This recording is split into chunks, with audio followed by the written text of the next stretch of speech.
da me za a haɗa ma shayin? Empty za ka ba. Empty? To.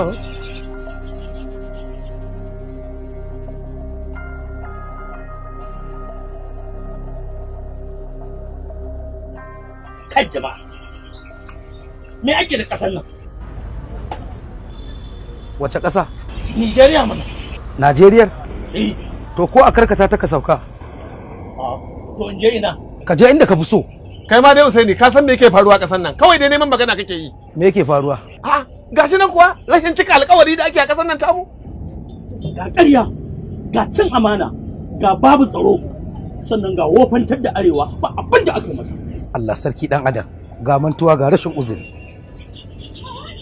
Shin shugaban ƙasa shi ke da alhakin ƙaddamar da waɗanda suka cancanta suka dace su kare rayukan al'umma da dukiyarsu, ya kuma yi hoɓɓasa ya kafa kwamitin da suke da alhakin yin wannan abu tukuru na kare dukiyar al'umma da rayukansu. Shin a tunaninka shugaban ƙasa shi zai rataye wuce gida ya kare ka ya kare gidanka da kake ta balokoko kake daga murya? Shin duk wannan bala'in da yake faruwa ba arewa bane ba? Ya kamata a jinjina wa Buhari, ba ya kamata a zagi Buhari ba, domin kuwa duk wanda suke da madafin ikon ya kamata su kare wannan abubuwa da suke faruwa ɗan arewacin Najeriya ne. To su waye 'yan arewa? Su waye 'yan arewa? To me ba shugaban ƙasa shawara akan harkar tsaron Najeriya, Baba Gana Mungunu ɗan arewa ne. Me ba wa shugaban ƙasa shawara akan kafafen yaɗa labarai, Garba Shehu ɗan arewa ne. Chief Protocol Lawan Kazaure ɗan arewa ne. Shugaban sojojin ƙasa na Najeriya Yusuf Burtai ɗan arewa ne. Shugaban 'yan sandan Najeriya Muhammad Adamu ɗan arewa ne. Shugaban kwastam Hamidu Ali ɗan arewa ne. Shugaban sojojin sama Air Vice Marshal Sadiku Abubakar ɗan arewa ne. Muhammad Baban Dede ɗan arewa ne. Abdullahi Gana Muhammad ɗan arewa ne. Yusuf Magajibuci ɗan arewa ne. Liman A Ibrahim ɗan arewa ne. Prison Service Jafar Ahmad ɗan arewa ne. Military Defense Intelligence ɗan arewa ne. Nigerian Intelligence Agency ɗan arewa ne. Shugaban kamfanin mai na Najeriya NNPC ɗan arewa ne. Shugabar hukumar tashoshin jiragen ruwa yar arewa ce. Ministan Abuja ɗan arewa ne. Ministan ilimi ɗan arewa ne. Karamar ministar ma'aikata yar arewa ce. Ministan ayyuka na musamman ɗan arewa ne. Karamin ministan gona ɗan arewa ne. Ministan sadarwa na ƙasa Isa Ali Fantami ɗan arewa ne. Ministan ruwa ɗan arewa ne. Ministan kuɗi yar arewa ce. Ministan muhalli ɗan arewa ne. Ministan gona na Najeriya Sabo na Nono ɗan arewa ne. Ministan tsaro ɗan arewa ne. Ministan sufurin jiragen sama Hadi Sirika ɗan arewa ne. Ministan shari'a ɗan arewa ne. Ministan yaɗa labarai na ƙasa Layi Muhammad ɗan arewa ne.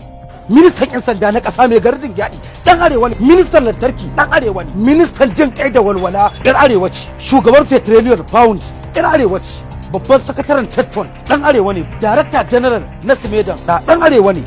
Kai ɗanɗano in takaita maka zancen nan, mutum ɗai masu madafin iko irin wannan sai da shugaba Muhammadu Buhari ya naɗa mutum 86 don ceto arewacin Najeriya daga halin da ta shiga, da ma Najeriya baki daya. Shin ɗanɗano mutum ɗaya tak ko mutum 86 ciki wane ne ya laifi? Yanzu kai Usaini, na je kai maganar ministan noma. Yanzu mu a bangaren noma, mu mutanen arewa me aka mana? Domin mu arewa da noma muke takama. Alhamdulillah, a ranar 17 ga watan Nuwamba shekara ta 2015, shugaba Muhammadu Buhari ya kaddamar da wani tsari na ba da rance da tallafa wa manoma, kama daga kan taki, iri, magungunan kwari, filayen gona, kudade, ko yadda za a yi noman da kuma tabbatar da samun isasshen abinci da kuma aikin yi ga matasan Najeriya.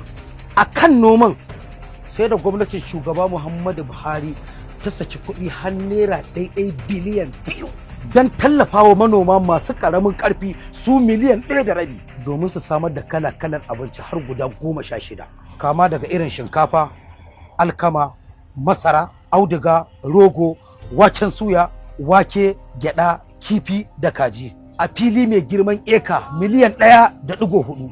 Kai Usaini, wa'ina kake samun wannan labaran ne kai? Ina bibiyar gidajen rediyo na gaskiya da kuma jaridun da suke sahihan jaridu, ba inda kuke bibiyar social media ake yada ƙarya ba. Tun haka ne Usaini, kai ma labaran ƙarya kake gaya mana. Wannan COVID-19 da suka same ta a cikinmu, an ce an ba da taimako don a taimaka mana, wa aka ba mu bai zo mana ba. To naira biliyan 50 gwamnatin shugaba Muhammadu Buhari ta kasaftawa magidanta a matsayin bashi don tallafawa masu ƙananan masana'antu da matsagaita wanda wannan annoba ta shafa ta coronavirus. To bari ku ji, idan na ce zan lissafo muku irin ayyukan da shugaba Muhammadu Buhari ya yi wa Najeriya a kwana 100 ma ba zan iya kammala muku bayani ba, amma tunda kuna son zancen, karfi 1 na dare daidai na tashi daga kasuwanci na, ku zo mu dora daga inda na tsaya muku don jin cikakken bayani da kuma gaskiya ta shugaba Muhammadu Buhari wacce dora Najeriya da 'yan Najeriya a kai suke kokarin yi mana zamba cikin aminci da cin amana.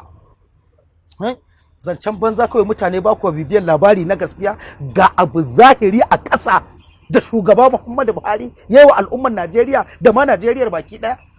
Amma sai a tsaya ana kumbiya ana ɓoye sai an yi magana a ce a teburin mai shayi aka ji, ba a teburin mai shayi irin namu ba. Kana ta kokari baba, waɗansu na ta ɓatawa, fara yunkuri duk da ba za su bar adawa ba, bar su 'yan a ɓata ruwa ne ba za su gode